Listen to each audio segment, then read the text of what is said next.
And so then, you remember that day when Lace reached out to you, and you remember you came on the Zoom that day. But prior to, I remember you saying that because of who Lace was, you trusted that whatever he was going to put you into was going to be something that either you could be a true asset to, or they could be an asset for you. So talk to the people about that. Where you got that correspondence from Lace about that. Wait, send me a text, and I'm not so good on text. So I really let you know when you want me to show up, regardless of what it is, because my brother doesn't have to show up. I just remember hearing education, so reading that. And automatically I have apprehension about curriculum and programming, things that I've been speaking about, so I addressed it. But I was challenged and I was taught, spoke.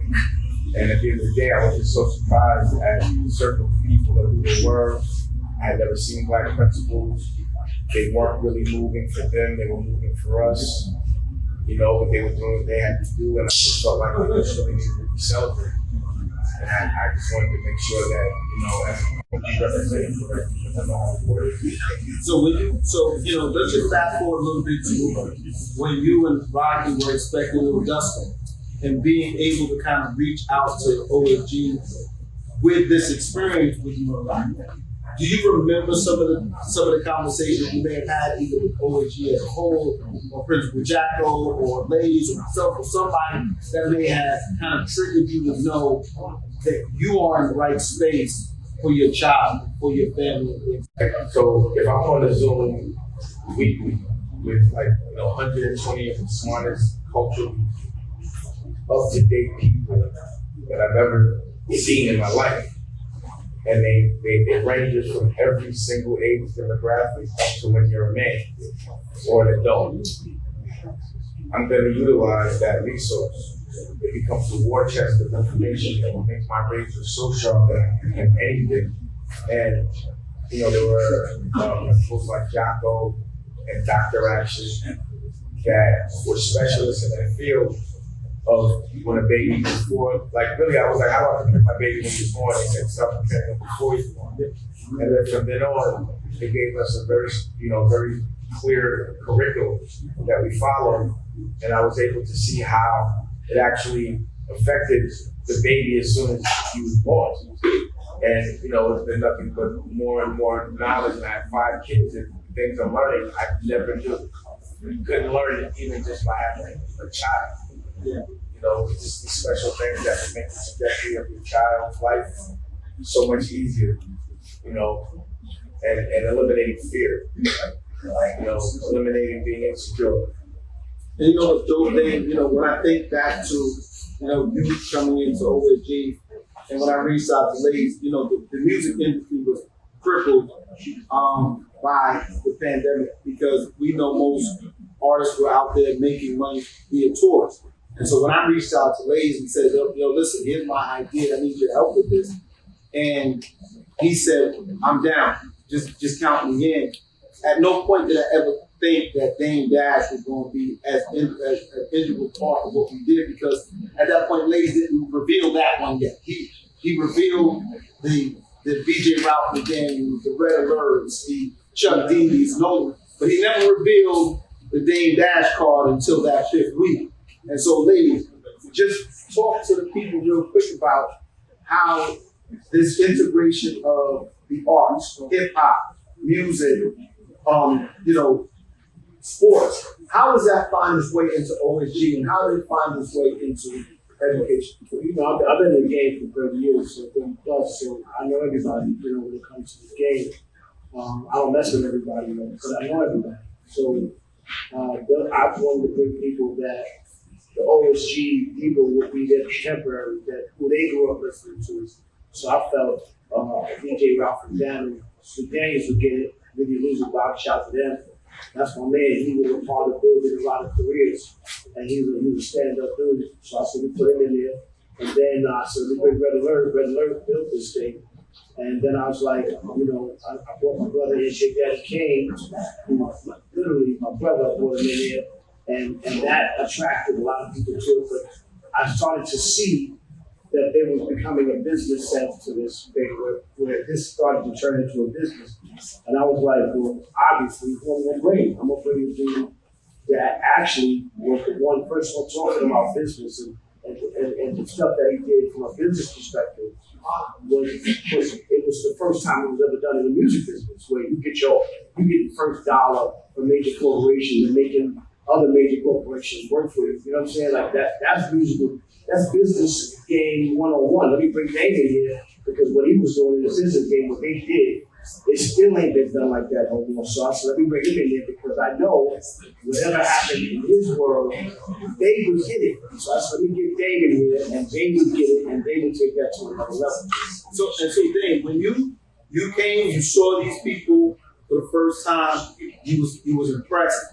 But after several weeks, if not several months, you became more than just a participant. You became our brother. You became family.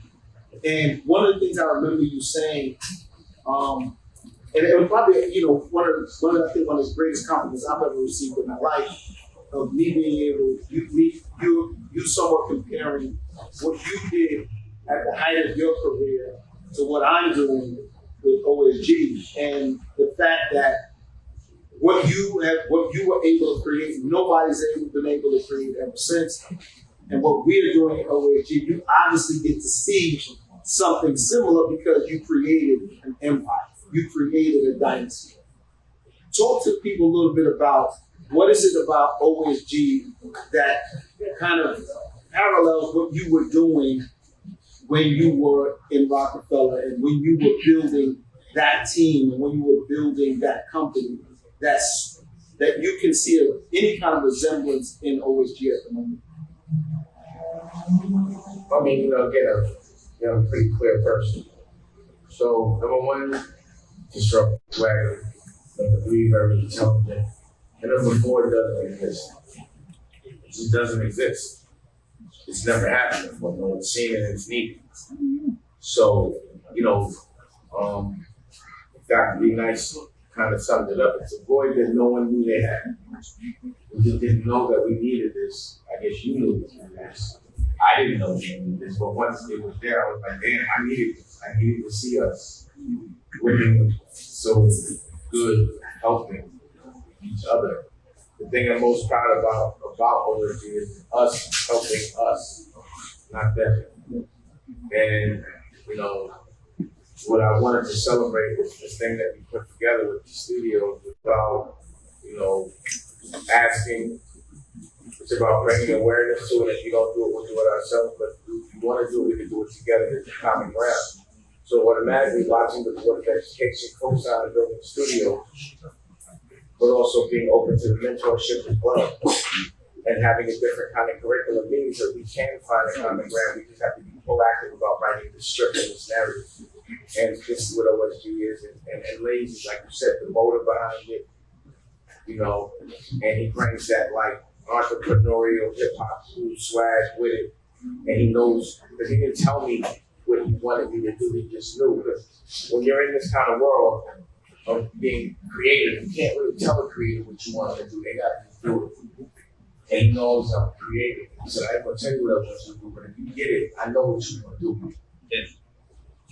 And so Dane, one of the things that Lace is now involved in, Lace, I'm gonna let you tell the people real quick what you're involved in and how does Dame Dash play into that? The studio is what I'm doing. I'm building media rooms in a bunch of schools.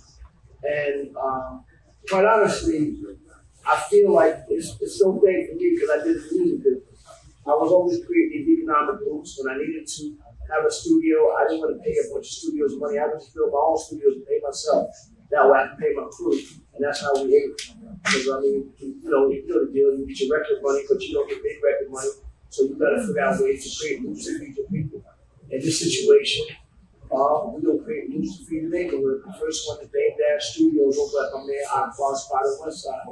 And the thing about Dame Dash Studios is he builds a spot right now. He's doing the same thing. We are in Dame Dash Studios. We are living in the personification of his vision. And we are creating, because of what he did, we can sit there and tell this story for everybody to hear. So at the end of the day, I'm looking for the day where it's not a thing what I'm doing. If your school got a gym, your school should have a studio, it should have a broadcast room. They should have because there's so many different ways that it connects to children. It gives them the ability to speak in public, gives them confidence. It teaches them how to broadcast. The entire world is broadcasting now. So why aren't we speaking in that same language? Why aren't we teaching them early? Not waiting for them to get a communications degree and try to be a broadcaster in that small little thimble on TV. No, teach them so they broadcast in their whole life. And that's going to give our community confidence. So we ain't got to go to nobody and say, help us.